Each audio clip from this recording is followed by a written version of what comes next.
Film dengan premis perselingkuhan akibat orang ketiga nampaknya bukan menjadi suatu hal yang baru lagi. Tapi apa jadinya jika konflik perselingkuhannya ini melibatkan orang ketiga yang dimana orang ketiganya ini tanpa sadar adalah orang yang paling dekat dengan sekitar kita. Ibaratkan kalau kata film ini, badai yang paling berbahaya justru yang gak kelihatan tanda-tandanya. Sakit kamu! Yap, Ipar Adalah Maut, salah satu drama terbaru dari MD Picture yang baru rilis kemarin.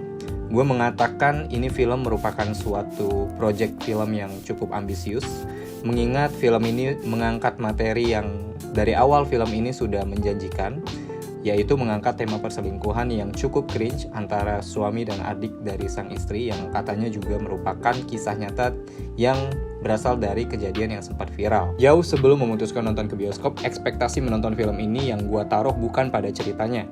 Karena mostly dari awal menonton trailer film ini, sejak dari awal dirilis, kita sudah bisa meraba-raba secara sederhana nantinya bagaimana film ini akan memberi akhir pada nasib di tiap karakternya.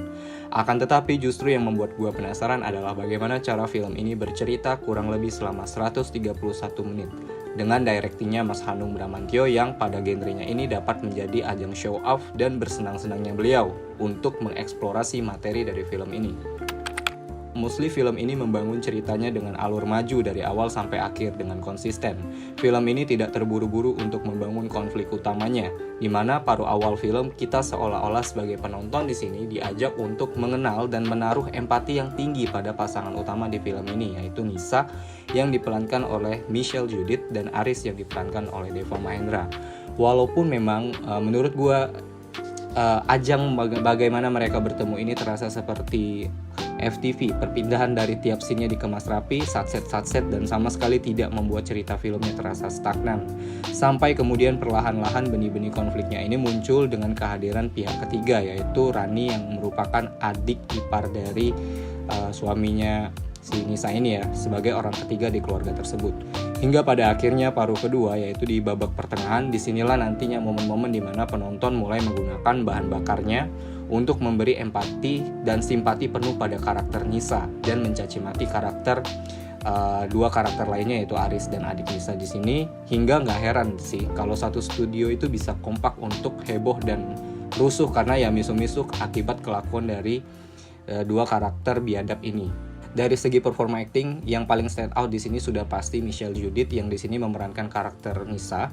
Gua baru pertama kali lihat dia dapat peran sebagai istri yang memerankan sosok wanita yang lebih mature dan diselingkuhi, dimana dalam film ini emosi yang dia sampaikan di film ini ya terasa pas untuk memerankan karakter istri yang diselingkuhi. Khususnya waktu scene dimana dia meledak-ledak pada saat ngegap Aris dan si Rani ini. Nyeseknya itu bisa sampai ke orang-orang yang nonton di bioskop tentunya. Untuk hal-hal yang gue kurang suka, babak awal sampai ke tengah kan kita udah tahu ya, film ini ngebangun ceritanya dengan sangat baik. Sayangnya gue ngerasa paruh akhir filmnya ini masih seperti keteteran untuk menjawab semua masalah yang timbul dari perbuatan di tiap karakter antagonis di film ini. Sehingga pada akhirnya gue mempertanyakan nih, apakah saat film ini berusaha untuk menutup ceritanya, masalah dari tiap karakternya ini juga totally udah selesai juga? Atau apakah memang kisah nyata dari ceritanya ini memang tidak menjelaskan bagaimana relasi ketiganya pasca mereka usai atau mengakhiri konfliknya?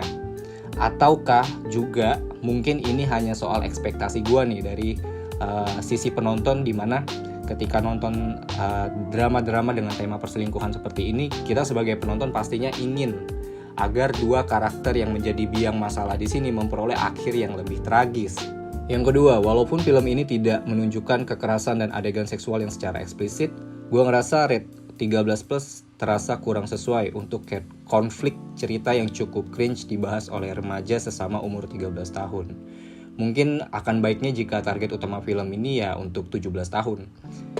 Oke, segitu dulu review kali ini. Kalau menurut kalian filmnya gimana? Let me know, kita diskusi di kolom komen. Sampai jumpa di review selanjutnya.